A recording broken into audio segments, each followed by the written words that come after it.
Hi there, everybody. I'm Mairead Smialek, and I'm here today with Howard Tipton again. Thanks for joining us again. Good to be here. And he's the manager of Longboat Key, and we are talking about a topic that is near and dear to my heart after living in a state with very high property taxes for 30 years, Illinois, and I ended up coming to Florida and love that our property taxes are less, relatively speaking.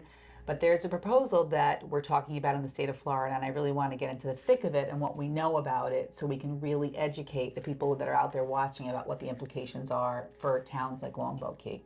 Sure. So tell us a little bit about it. Well, thank you for having me, first of all. Thank you. So the proposals, and there are multiple proposals, but essentially it starts with the governor saying he would like to see an elimination of property taxes. Yeah.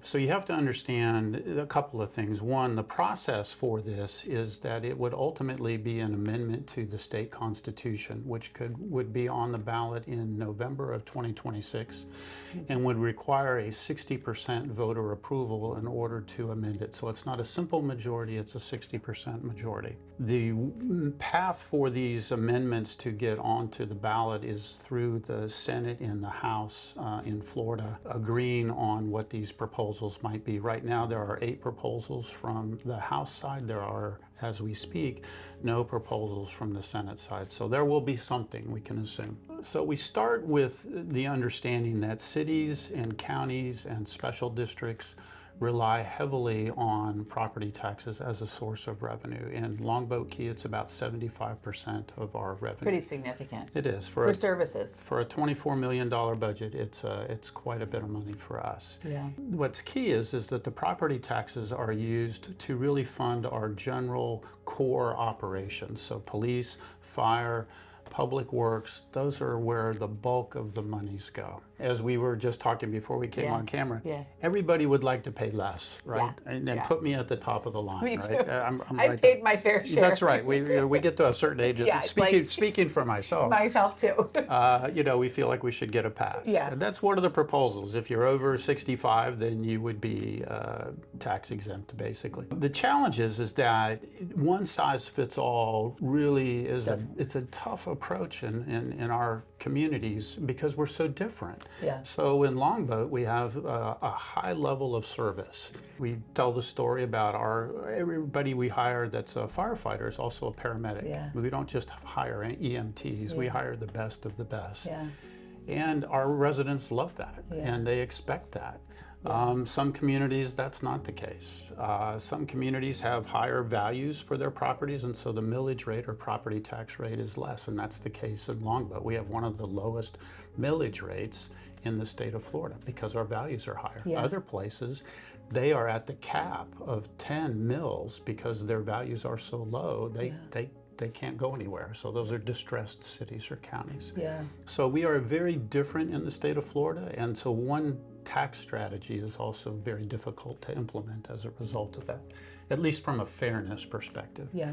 But the core that we want to make sure people understand is that because these core services are provided by property tax, is the state going to shift the tax burden elsewhere? So is it going to be a sales tax? Is it going to be an assessment?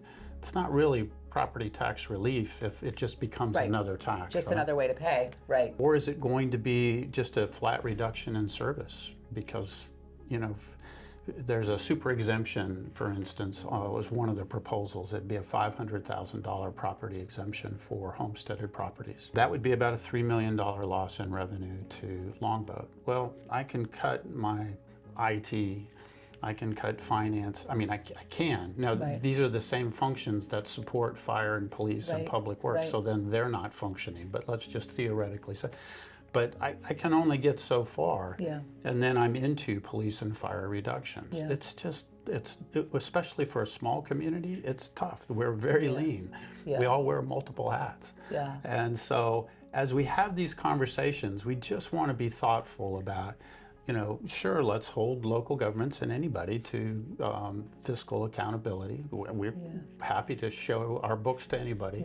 But understand that any large reductions in revenue are going to be offset by service reductions. And if we're okay with that, Yeah. which I don't think the folks in Longboat would be. Well, But if we're okay with that, then just understand that's where we're headed. yeah, and I would say, especially with the history of storms that we've had, I thought Longboat did such an incredible job, like the police and the fire and the way it was run. And I cannot imagine what residents would feel like, if they were coming back to their property after being what they've been through and not have the level of service, because that's actually what made people feel better. This was bad, but the way the town is handling it is making us feel so good about it. So I think it's very important. And, is there a way that people can get involved or get more information, or what are your thoughts on all of that? So let me answer that first point, Okay. which is saying thank you for recognizing the town's response. It was a team effort. But one of the things that we needed to have,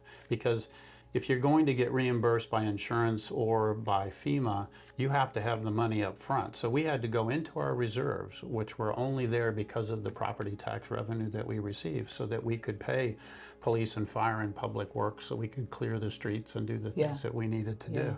Without those dollars, we're sunk. So again, property tax revenue is a big deal. And people were chomping at the bit to get back to their myself included. Yes, that's right. People want to get over the bridges. They want to, and you see all the law enforcement that we had everywhere from different communities. We're all supporting one another, and we can't do that if we don't have the resources to even take care of our own town. So the big thing we would just ask is take a look at the Florida League of Cities website, where it talks about property tax reform. I think they do a really good job of the broader issues. Watch the legislature as they're having these discussions this year. And if you find something that either appeals to you or concerns you, make sure that your legislative delegation understands that, because they're here to represent us. Yeah, and I think it's like you said, it sounds great on paper, but you need to be thoughtful about the approach. Everybody wants to pay less, and we want to be as efficient as we can, and I think we're pretty efficient, but it's we're a premier community. This whole area is a premier community, and in order to do that, it takes resources. Where do they come from? That's a great discussion to have, but just to cut it without that discussion, I think, is short-sighted. Well, thank you for all that you do. I did want to point out that you have a monthly meeting, in-person meeting in the town, where people can come and ask you about questions, and you present about updates. And then you've also got a YouTube channel that you talk about tips, what's going on in the town, correct? Correct. So we do a Let's Talk Longboat once a month at Bayfront Park, and it's an in-person meeting, and the agenda is who's ever showing up, what they want to talk about. Love it. Yep. And so the second part is, instead of a TED Talk, we do a Tip Talk. And those are timely topics. We've done one on the sales tax, just kind of initial discussions about what it might be. But we try to do those at least once a month to kind of share what's going on with the town. But thank you. I will tell you, Longboat's a special place, as you know. Yeah. And this whole area is special, and we're working really hard to keep it that way. We're excited that we've had a quiet storm season. You're not kidding. and really excited about the season ahead of us, because I really think it's going to be one that's on steroids, because people couldn't come back last year, and they're ready to come back. Especially with the cold snap we just had, they're ready to come back. Absolutely. Thank you again for coming. Oh, you're welcome. Thank you for having me. If you have any questions about what we talked about today, you can find our contact details below, and we'll see you on the next one.